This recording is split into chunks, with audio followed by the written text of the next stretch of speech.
This is your Coyote Country Tip of the Week, brought to you by Mode 1 Knives. This week, we're going to talk about how to put out your electronic call. Now, basically it sounds super simple, and it kind of is, but there's a couple things to consider.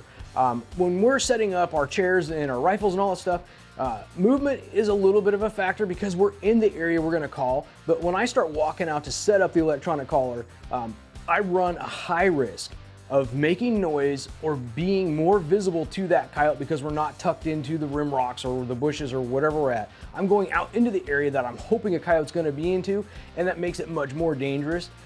So I get out there, and depending on what your setup is how how you're going to go out. The closer I can be to the call, the better. It's a shotgun range kind of deal. If I can get a coyote to come up to the call and it's within shotgun range, that is absolutely perfect. So 35 yards is ideal, but depending on what you got, sometimes you have to go further. The further you go out, the higher the risk you run of getting busted by a coyote that's in the area by either hearing you or seeing you.